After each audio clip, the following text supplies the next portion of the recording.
Graça e paz, amém. Irmãos, eu espero que minha voz não incomode muito. Eu estou um pouco rouco. Acho que definitivamente não sou muito fã de ar-condicionado. Nós estamos encerrando a série sobre família. Os irmãos já devem ter percebido que anualmente alguns temas são trabalhados de maneira regular, e um desses temas é o tema da família. Nós vamos estar trabalhando a luta acerca dos papéis do homem e papéis da mulher, e para isso eu gostaria de estar lendo 3 textos bíblicos que eu vou tentar emendá-los, ou pelo menos mostrar a conexão entre eles que diga respeito ao que nós queremos tratar hoje. O primeiro texto é Gênesis capítulo 1, verso 26.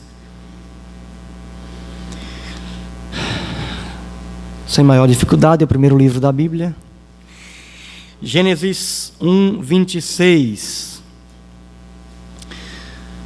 A palavra do Senhor diz assim: Também disse Deus: façamos o homem à nossa imagem, conforme nossa semelhança.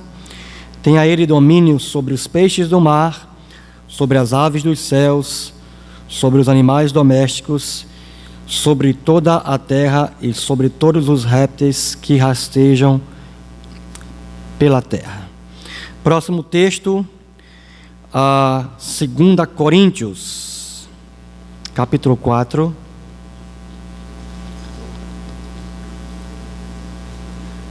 Verso 4.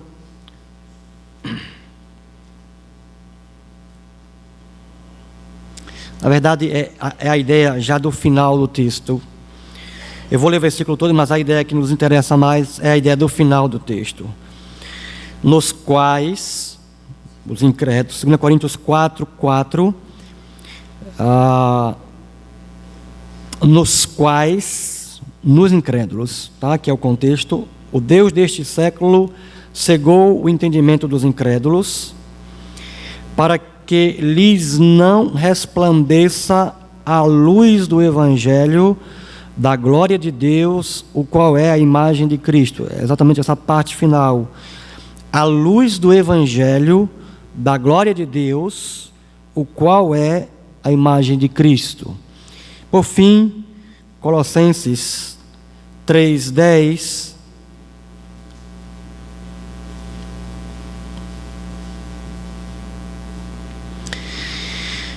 Colossenses 3:10. E se revestissem do novo homem, que se refaz para o pleno conhecimento, segundo a imagem daquele que o criou. Vamos orar. Senhor, aqui está o teu povo e a tua palavra e as nossas necessidades, Senhor, como homens e mulheres, pelo que pedimos o teu socorro, para que nos assistas enquanto pensamos em tua palavra, pensamos em nossa situação e como tua palavra deve nos transformar, Senhor, como igreja, como homens, como mulheres, a fim de que possamos cumprir os papéis que o Senhor deseja e assim vivamos para a tua glória em todas as coisas. Socorre-nos, Deus, pelo teu Espírito, não nos deixa por nossa própria conta. Em nome de Jesus, amém e amém. Irmãos, nós vivemos hoje uma mensagem muito clara em nossa cultura. E quando eu falo cultura, não estou falando só do Brasil, estou falando da cultura ocidental. Uma mensagem muito clara acerca de que nós não devemos mais esperar, e sim sermos felizes aqui e agora. A ideia que nos é apresentada é que vivamos o prazer imediato. O prazer a todo custo. No entanto, quando você examina esse prazer a todo custo, você percebe que existe um valor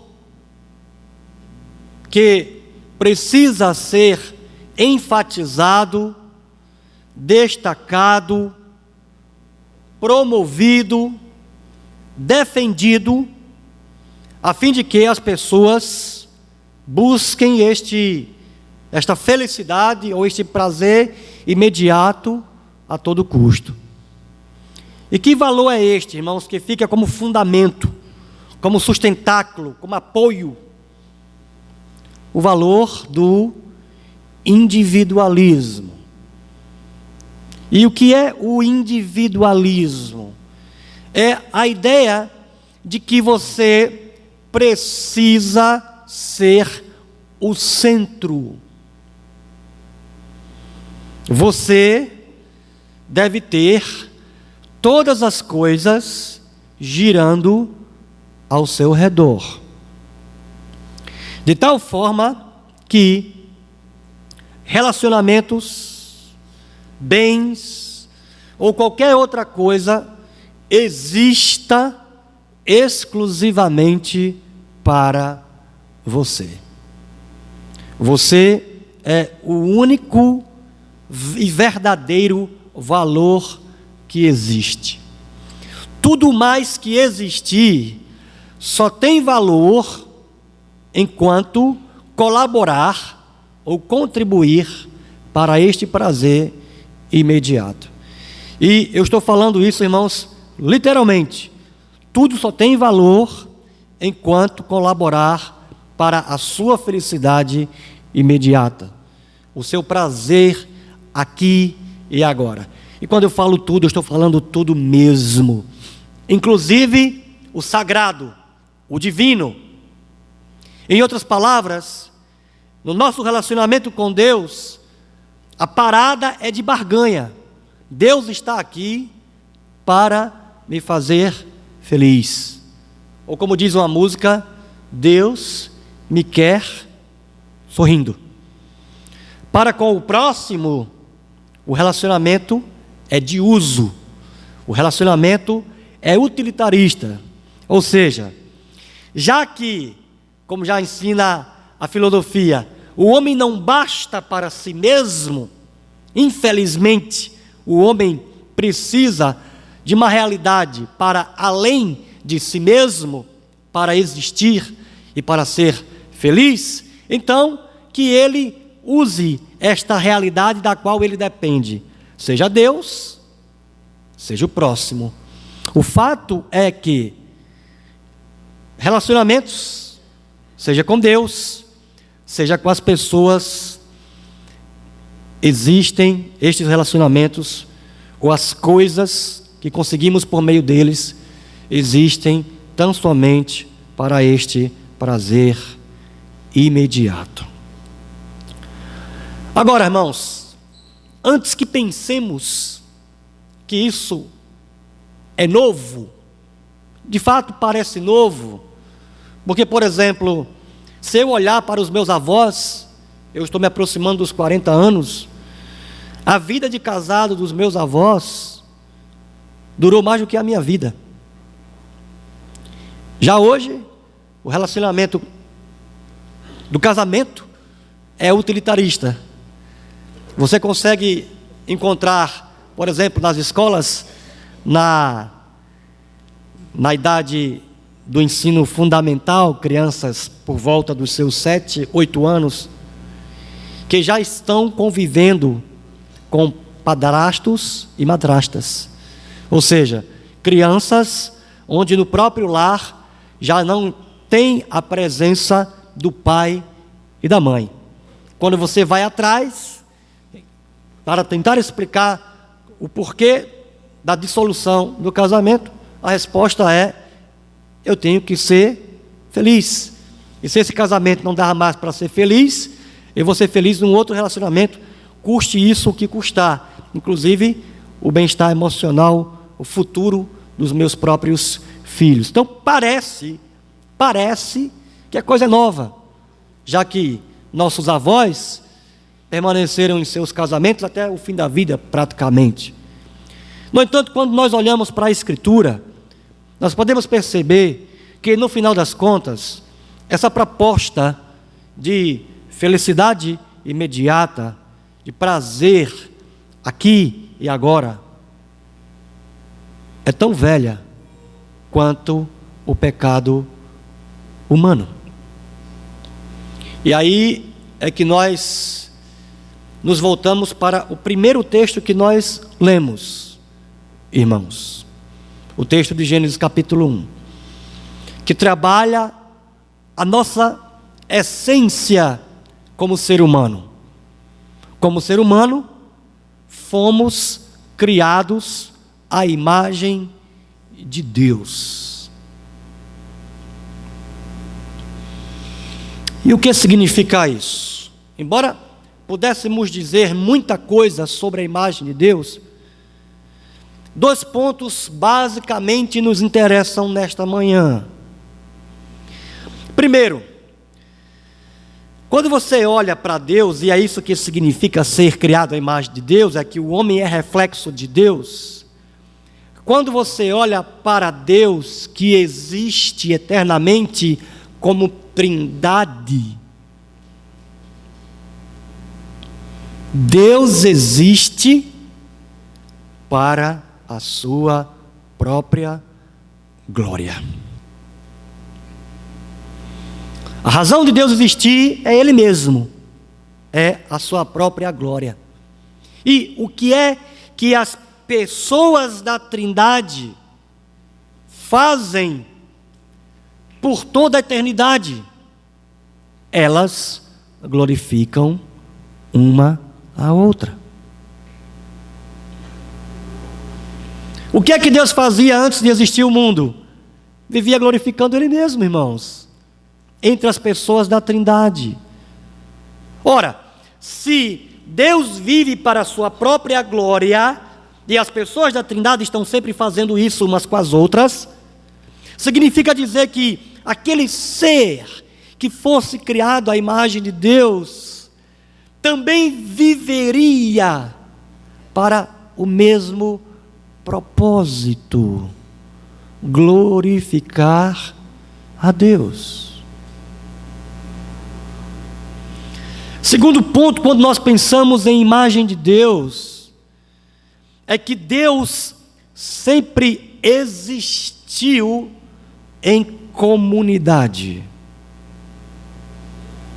Deus, irmãos, nunca sofreu de solidão, nunca esteve só. Pai, Filho e Espírito Santo sempre estiveram juntos, de tal forma que ser Deus é existir em comunidade. Logo, ser criado à imagem de Deus, irmãos, é ser criado para viver em comunidade. Diante dessas duas verdades, dentre outras que poderíamos ressaltar sobre ser criado à imagem de Deus, 2 implicações devem ser consideradas. Basicamente, o homem não consegue encontrar o significado de sua vida nele mesmo, porque ele foi criado à imagem de Deus. Logo, primeira implicação é que eu só encontro o significado da minha vida se eu viver para aquele que me fez existir para a glória dele. Uma vida que não é vivida para a glória de Deus, ela não vai ter significado. Ela terá ilusões, mas não significado. Segunda implicação é que eu preciso viver para a comunidade. Eu não vou encontrar significado em mim mesmo.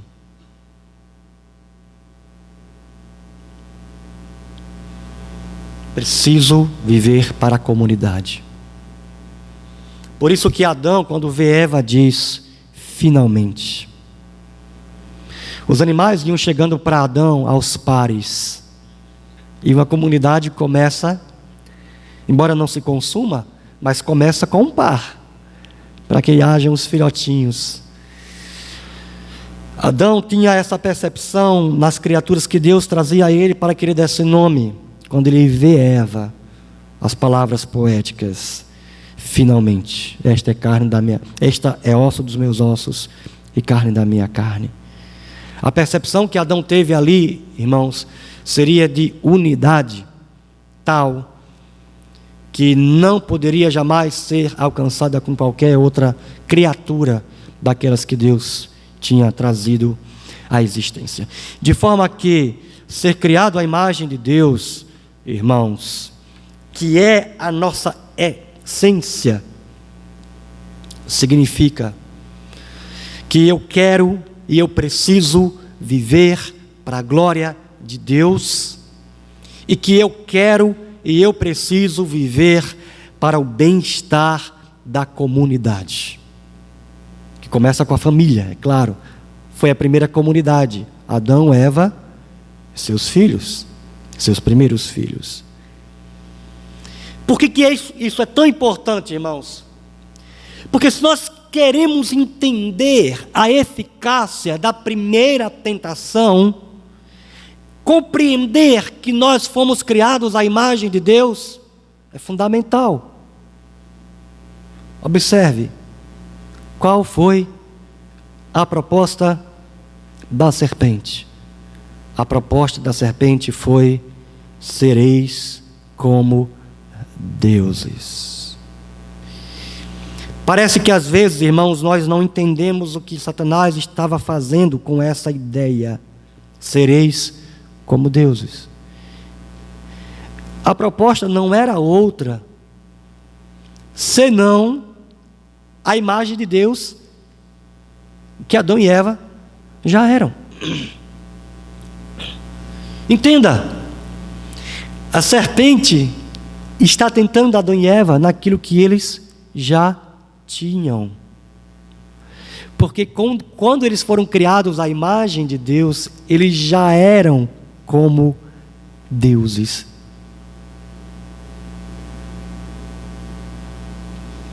Então, onde estava o aspecto essencial da tentação?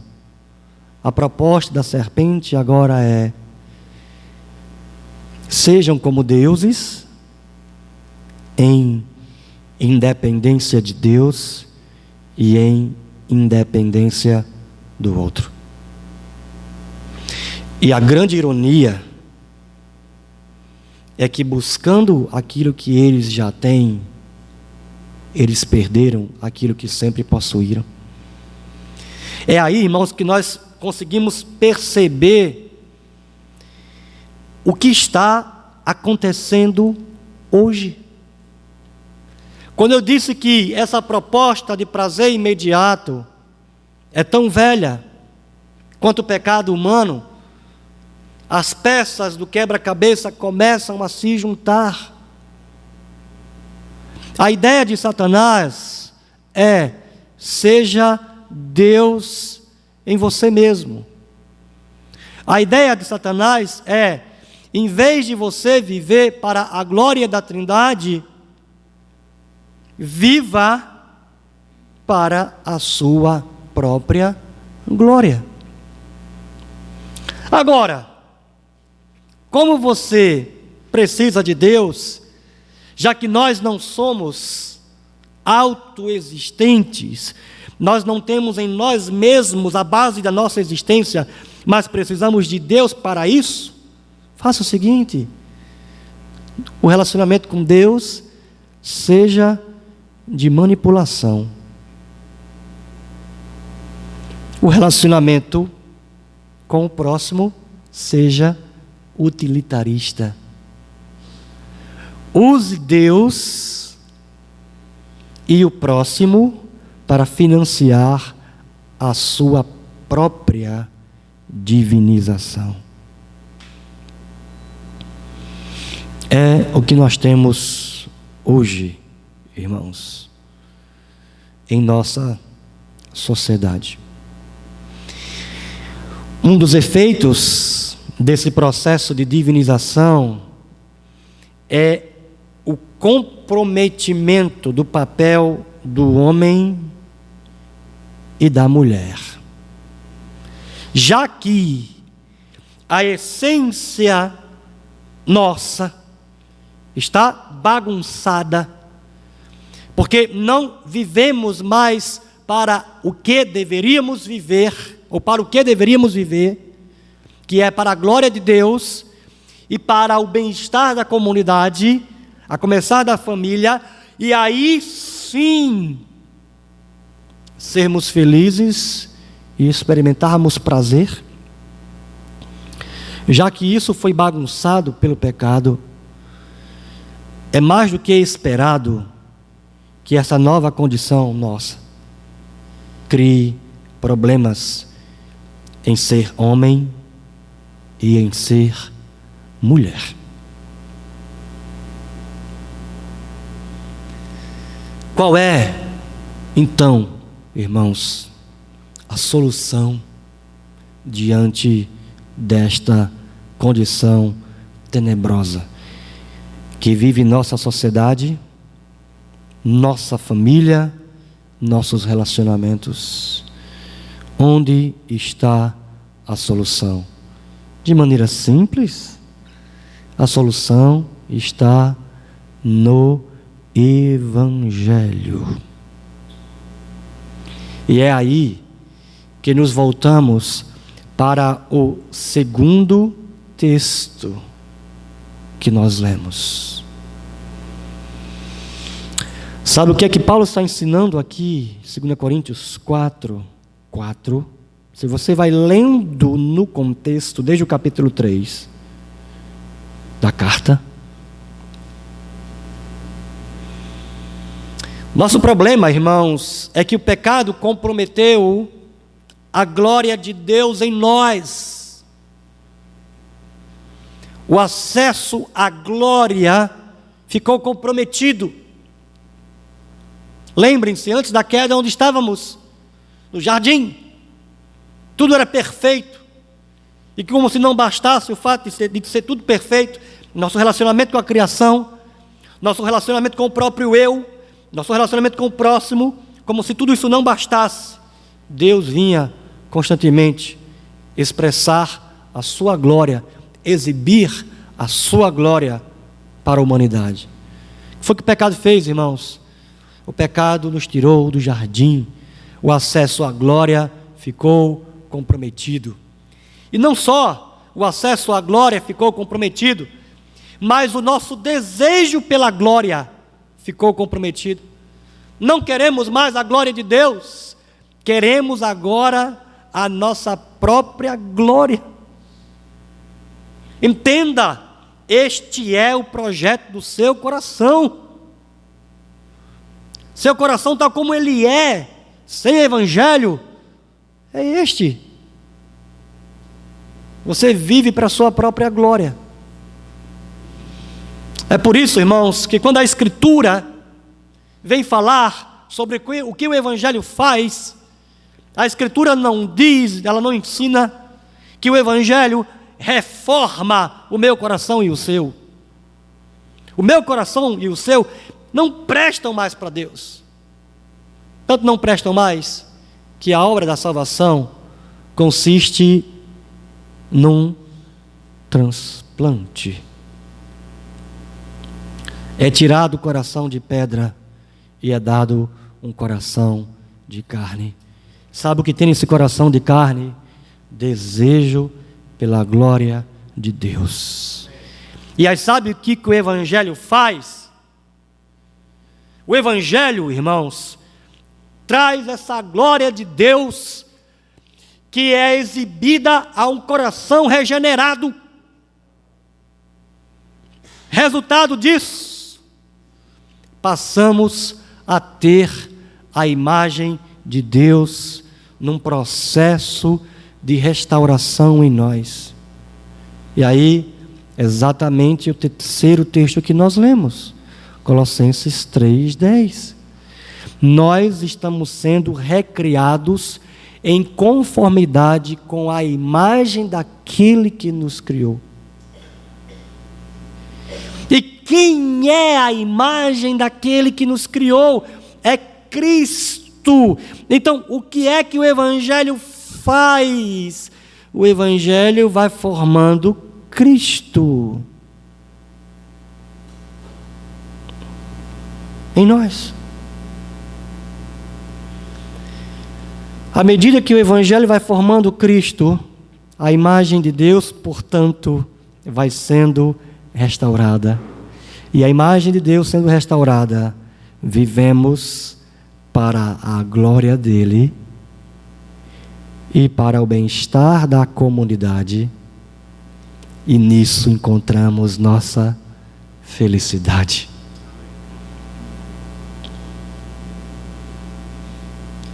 Desse ponto de vista, irmãos, é que precisamos perguntar: o que é ser homem e mulher em termos de papéis? Vamos entender isso, que se Cristo é a imagem de Deus perfeita, só Ele pode ser o referencial seguro do que é ser homem e do que é ser mulher. De tal forma que, quando olhamos para Jesus, 3 pontos podem ser destacados do que significa ser homem na condição de imagem de Deus. Primeiro, ser homem significa ser salvador.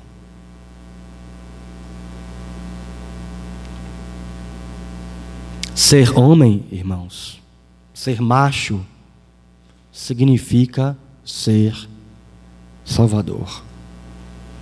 O mundo está repleto de perigos. As circunstâncias que exibem perigo são também a oportunidade de quê? De eu ser um salvador.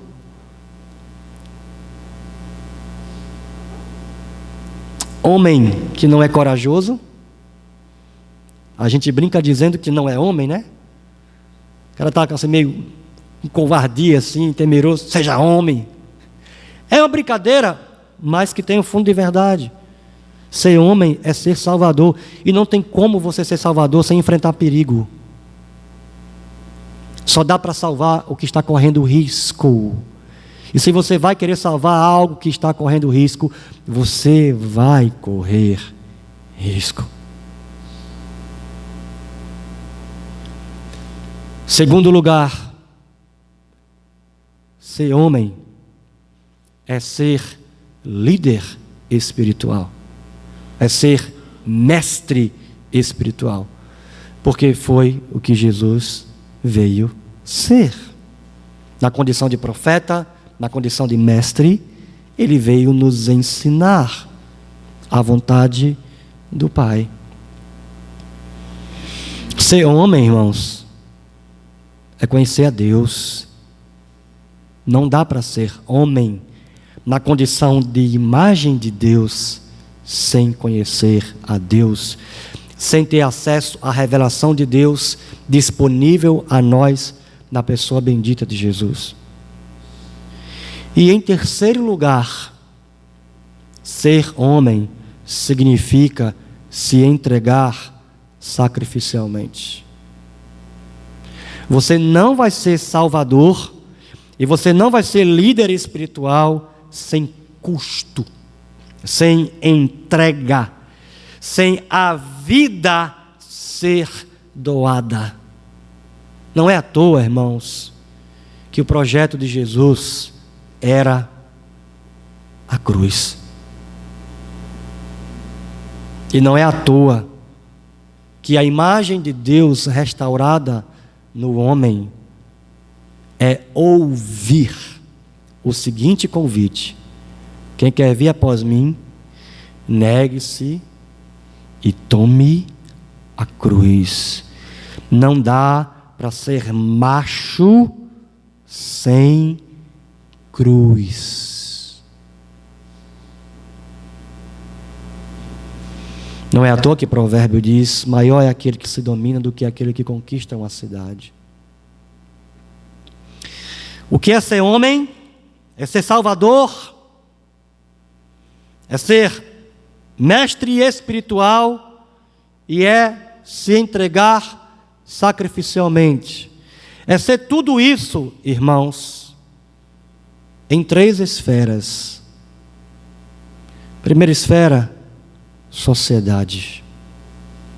Ser macho nesses 3 papéis significa que eu vou fazer estas coisas, irmãos, num contexto de sociedade.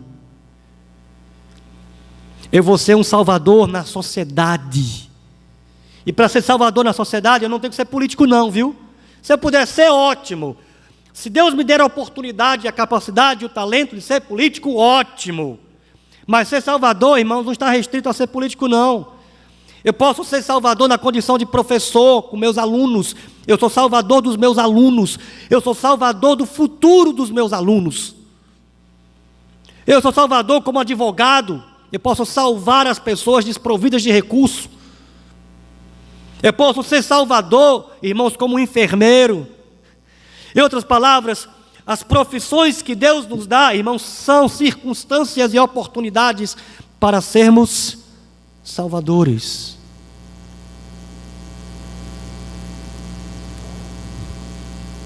Eu preciso ser líder espiritual, mestre espiritual num contexto de sociedade.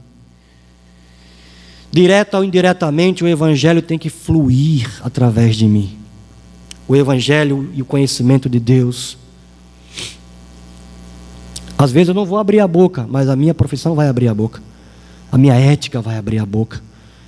A maneira como eu lido com as pessoas e as valorizo vão abrir a boca, dizendo que há conhecimento do Deus vivo e verdadeiro disponível para quem quiser. Ser homem de sociedade, irmãos, significa me entregar sacrificialmente. Segunda esfera é a esfera da família. Ser macho na família, irmãos, significa ser salvador da família. E aí, como salvador da família, eu sou o quê? Eu sou provedor, por exemplo. Eu sou protetor. Ser macho na família, irmãos, significa dizer que eu sou líder espiritual, que eu sou instrumento de Deus para Cristo ser formado na minha esposa e nos meus filhos. Ser macho na família significa dizer que eu me entrego sacrificialmente para que essas realidades aconteçam. Minha família seja provida, protegida e espiritualmente nutrida. Por fim, terceira esfera, ser macho, homem na igreja. Ser salvador na igreja, irmãos. Não faltam serviços, não faltam necessidades na igreja. Não faltam pessoas precisando de socorro. Imitar a Cristo é socorrer, é ser salvador. Ser macho na igreja, irmãos, é ser veículo de conhecimento. Mesmo que você nunca assuma um púlpito, mesmo que você nunca esteja na frente de uma escola dominical, você deve ser líder espiritual na igreja. Sabe por quê, irmãos? Nós temos as nossas conversas informais, não temos? Temos. Os jovens, por exemplo, quando saem, os rapazes, os machões. Como é que você é líder espiritual? Cumprindo Colossenses 3,16. Habite ricamente entre vocês a palavra de Cristo. E aí, às vezes a gente pensa que quando Paulo está escrevendo isso, Paulo está dizendo que eu tenho que memorizar versículos bíblicos. habite ricamente entre vocês ou em vocês a palavra de Cristo.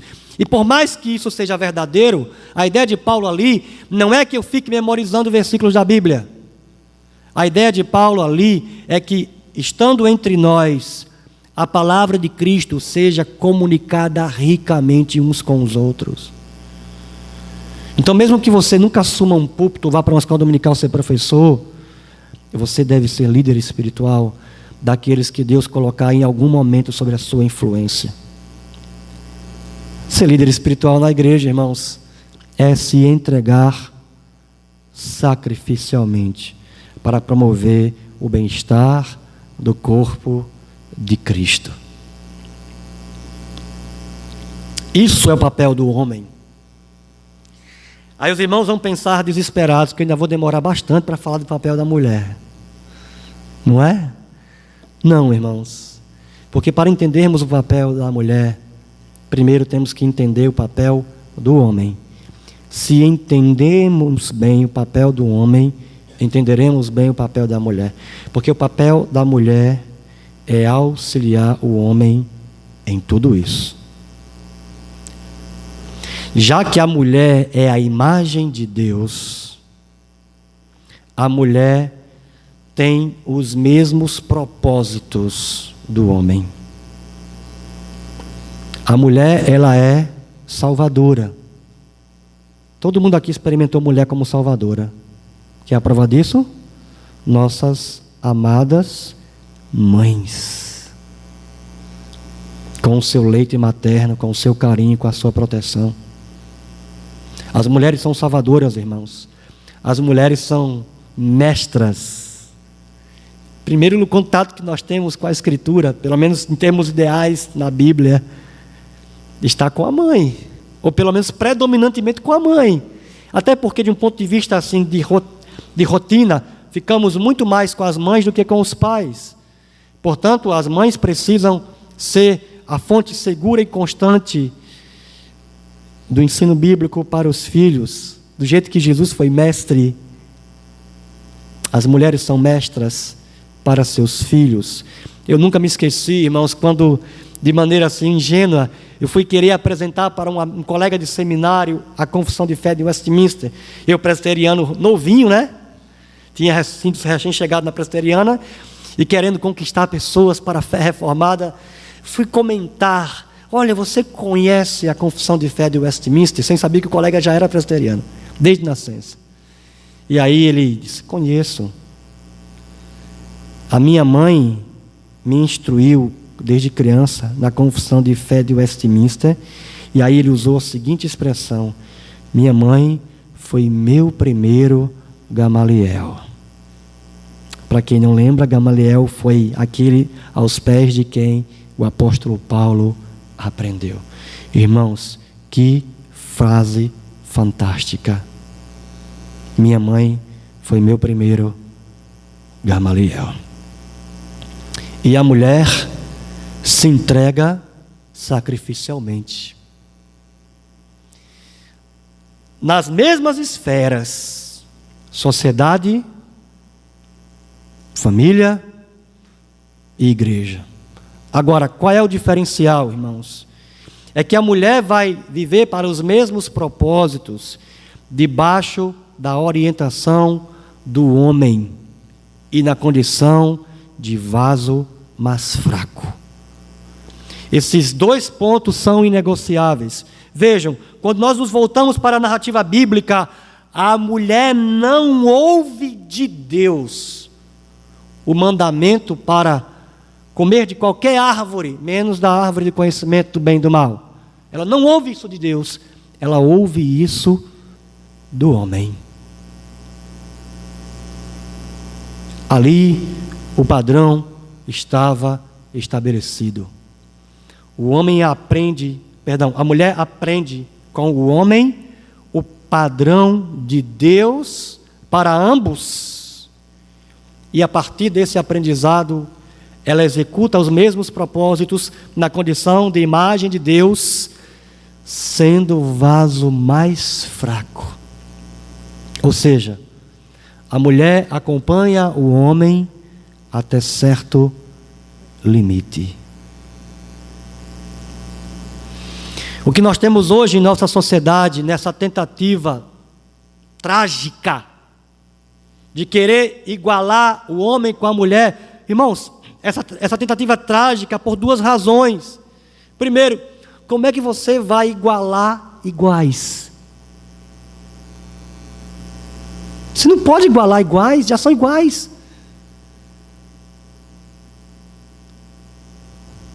É trágica por isso, se busca uma coisa que já se existe.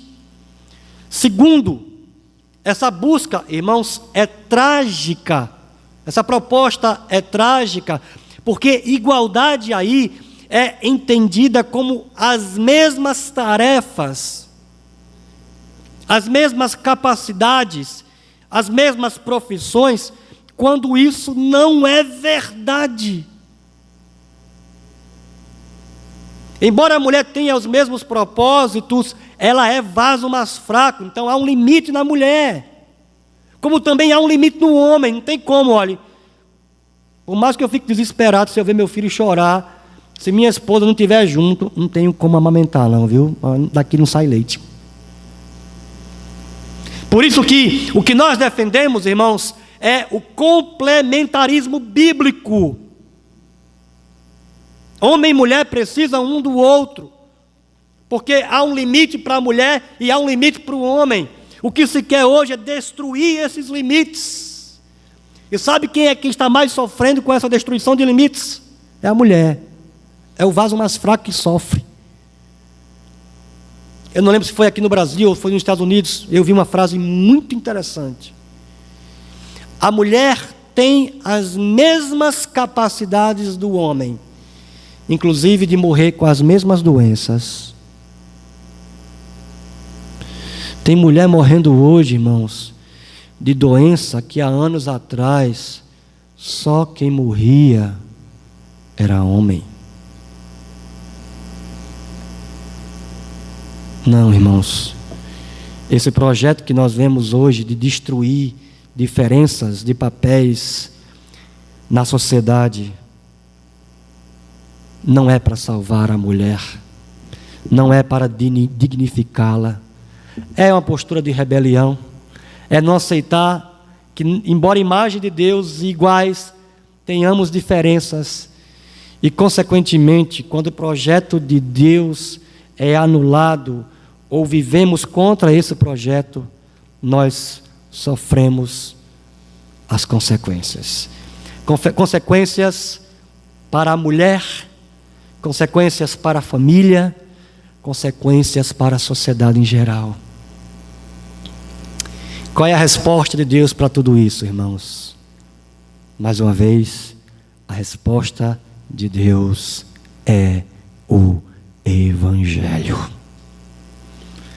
Porque se Cristo pelo Evangelho estiver sendo formado em homens e mulheres, estes homens e mulheres serão o que eles devem ser, como homem e como mulher.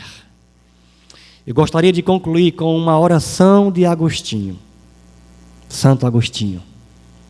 Agostinho disse assim: Deus, dá-me o que exiges, e exiges o que tu quiseres.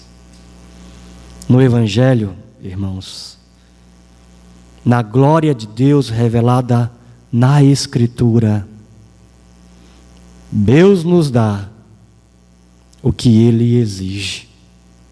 E assim, podemos viver o que Ele quiser, como homem e como mulher. Vamos orar? Senhor, a proposta está aí fora, para que neguemos o fato que somos criados à Tua imagem, vivendo para nós mesmos como deuses, usando o Senhor e o próximo apenas para financiar a nossa divinização. O Teu Evangelho, Senhor, rema contra a maré. E o mundo precisa encontrar esse referencial na igreja. Em nome de Jesus, nos ajuda como igreja ser este referencial de homem e de mulher, ser este referencial do que significa ser a imagem de Deus, viver este propósito autêntico, porque Jesus está sendo formado em nós. E assim o mundo, Senhor, que vive em confusão e num processo contínuo de autodestruição, possa ser reorientado e salvo, Senhor, a partir do que Ele vê em nós como Teu povo. Tenha misericórdia de nós, porque disso Tu hás de nos pedir contas, Senhor. De nós, Tu hás de nos pedir contas, porque desce a nós, no Evangelho, como igreja, a capacidade de viver a Tua imagem, que é Jesus. Em nome de Jesus é que nós clamamos. Amém e amém.